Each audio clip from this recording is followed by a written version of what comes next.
Bonjour tout le monde, l'heure est grave, aujourd'hui il faut que je vous parle de grillons domestiques dans les aliments de consommation courante. Bon, c'est pas une vidéo très joyeuse, mais il faut que je fasse cette vidéo, alors allons-y. Bon, en tout cas, bonjour à vous, moi c'est Pauline et je suis passionnée par les sujets tels que l'alimentation et le mode de vie en général. Et il y a quelque chose d'important qui se passe demain, le 24 janvier. Il y a une loi européenne qui entre en vigueur et qui autorise la présence de grillons domestiques dans toutes sortes de produits. Et je vais vous faire une liste de ces produits dans quelques instants. En tout cas, voici la loi, à quoi elle ressemble.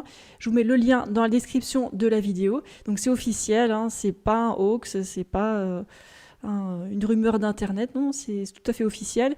Et d'ailleurs, les grillons domestiques, Acheta domesticus, c'est pas le seul.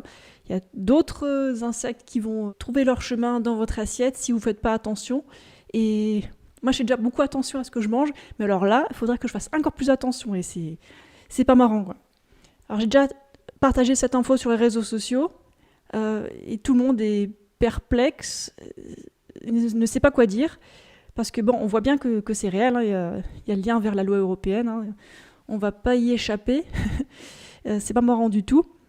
En tout cas, ça arrive, alors autant être en courant pour pouvoir éviter de manger des grillons à partir de demain. En tout cas, on l'a vu venir. Ça fait un certain temps qu'ils nous parlent de manger des insectes pour sauver la planète. Moi, j'y crois pas. Je suis végane et c'est pas moi qui vais vous faire manger des grillons. C'est pas de ma faute. C'est pas de la faute de nous les véganes, c'est la faute des institutions telles que l'Europe. En tout cas, il y a aussi des communications officielles qui nous ont dit « Ah, il faudra vous habituer à manger des insectes. » Non, on n'a pas très envie. Je ne sais pas si vous avez vu le film Snowpiercer. En anglais, on dit le transperce-neige. Eh ben, on montre que les gens mangent des cafards. Je ne sais plus quelle sorte de cafard c'est. Et le héros décide de ne pas le dire aux autres gens parce que c'est trop choquant. Bref, assez d'introduction. On va passer à la liste de ces produits qui sont à risque de contenir des insectes.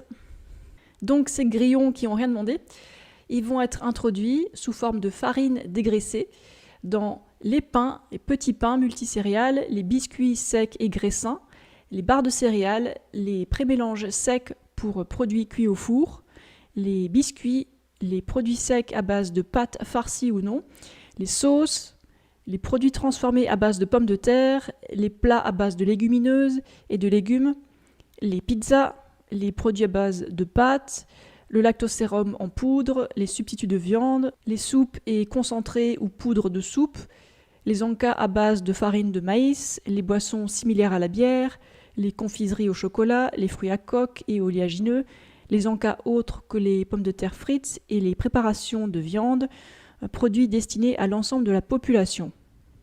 Oui, difficile d'y échapper, c'est dans presque tout. Donc, qu'est-ce qui reste à manger? Quels éléments on peut manger et être sûr qu'il n'y a pas de grillons dedans? Je sais pas si vous voyez ce qu'il y a derrière moi. Il y a des pommes, des bananes, des poires, des patates douces. C'est juste des exemples. Quand on achète des plantes entières, on est sûr qu'il n'y a pas eu de poudre injectée dedans, normalement. Donc ça, c'est déjà une bonne source de nourriture. Après, est-ce que ça suffira niveau calorique? Ça dépend de votre budget. Moi, hélas, j'aime aussi bien tout ce qui est pain et pâtes, mais vu que le pain et les pâtes, c'est dans la liste, je ne sais pas si je vais encore en manger, en fait. C'est pas moi de décider pour vous non plus ce que vous allez faire, vous décidez. Mais moi, je vais arrêter de manger du pain parce que il y a trop de risques de manger des grillons. Et les grillons, ça cause des problèmes allergiques. Si on fait une recherche sur Google sur la chitine qu'il y a dans les grillons, ils vont nous dire non, mais c'est bon, ça risque rien. Ouais, c'est ça. Je ne crois pas un instant à ça. Donc, qu'est-ce qui reste à manger? Le riz. En fait, le riz complet ou le riz blanc, je pense qu'il n'y a aucun souci à en manger. Il n'y a pas de grillons dedans parce que c'est un produit entier avec ou sans la coque, quoi. Alors que les pâtes ou le pain, c'est la farine, la bouillie mis en forme. Et là, c'est trop facile d'ajouter de la poudre de grillon dedans. Donc, Quoi d'autre? Qu'est-ce qu'on peut encore manger à part les plantes entières, le riz? On nous dit aussi qu'il y a des possibilités d'ajouter de la poudre de grillon dans les sauces, les boissons, dans presque tout, quoi. Dans des produits omnivores, végétariens et végétaliens. Donc c'est plus végétalien. Mais les produits avec un logo vegan, ça devrait être sûr. Je pense qu'on peut s'y fier encore, mais tous les produits un peu louches, où il n'y a pas le logo vegan, je ne vais même pas en acheter, quoi. Et dans quels ingrédients les poudres de grillon vont se cacher? Alors je sais pas, ils vont les cacher dans la mention arôme naturel, ils vont les cacher dans protéines, ils vont les cacher dans quoi? En tout cas, je pense qu'il y a un bon indicateur pour savoir s'il risque d'y avoir des grillons dedans, dans un produit, c'est quand ils mentionnent riche en protéines, ou alors écologique, gentil pour la planète, tout ça, des trucs comme ça, quoi. Voilà. En tout cas, les gens, ceux qu'on appelait des fous, qui évitent les produits hyper transformés, hyper industriels, maintenant, avec ce genre de choses, on voit qu'ils ont raison, hein. Alors, moi, ça me dérange pas de manger des trucs qui sont pas 100% sains, mais alors quand on veut mettre des grillons dans la nourriture, là, je dis non. Là, j'atteins mes limites et tant pis, je vais arrêter le pain, je vais arrêter les pâtes, je vais arrêter peut-être les conserves aussi. Qu'est-ce que j'ai mangé? Les plantes entières, fruits, tubercules, toutes sortes de riz. Et je vais continuer à acheter du sucre aussi, parce que l'astuce avec le sucre, c'est qu'on sait que c'est 100% glucides. Et s'ils rajoutent des protéines dedans, ça se verra dans les informations nutritionnelles, hein. Et que les grillons soient conventionnels ou bio, j'en veux pas, hein. Ils peuvent avoir tous les logos qu'ils veulent, je n'en veux pas. Et je pense que vous, c'est pareil, hein. Voilà, l'Europe nous impose des choses, mais nous, on n'a rien demandé. Tout ce qu'on peut faire, nous, c'est prendre des précautions, et voilà, ça m'arrange pas, ça m'amuse pas non plus. En tout cas, je me dis, bon, je me suis entraînée pour ça pendant toute ma vie. Alors, hop, on va prendre ça comme une aventure et pas être déprimé parce que c'est pas la peine, quoi. Et ça risque de coûter un peu plus cher de se nourrir en évitant les produits à risque de grillons.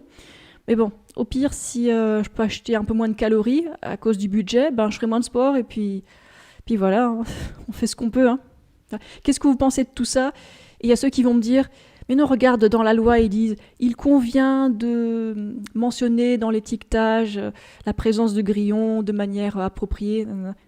La convenance n'est pas l'obligation, hein. C'est pas obligatoire, ils peuvent le mentionner un peu comme ils veulent, en faisant totalement fi de toute éthique. Et nous, il faut qu'on soit encore plus vigilants qu'avant, hein. C'est de pire en pire. La vraie solution, c'est de produire soi-même sa propre nourriture. Mais bon, tout le monde n'a pas un jardin, alors que faire, hein? On va se nourrir entre-temps, et puis moi, j'aimerais bien un jour avoir mon propre jardin qui soit assez grand pour de l'autosuffisance, mais pour l'instant, j'y suis pas du tout, hein. Et je pense que la plupart d'entre vous non plus, hein. En tout cas, ceux qui ont vu le truc venir et qui ont acheté un grand terrain pour faire leur propre nourriture, je leur tire mon chapeau, hein, parce que ils ont tout bien vu depuis longtemps, hein. Bravo. Voilà, c'était pas une vidéo très marrante, mais c'est à peu près tout ce que j'ai à dire. J'ai pas complètement décidé de ce que j'allais faire à propos de ça, j'ai juste partagé mes premières impressions au bout de 24 heures, et voilà. Qu'est-ce que vous en pensez, hein? Je pense que vous n'êtes pas très nombreux à être ravis par cette info, mais bon, je préfère vous mettre au courant que vous laisser dans l'ignorance, hein. Comme pour moi, je préfère être au courant de ce qui se passe plutôt que de faire l'autruche, hein. Voilà.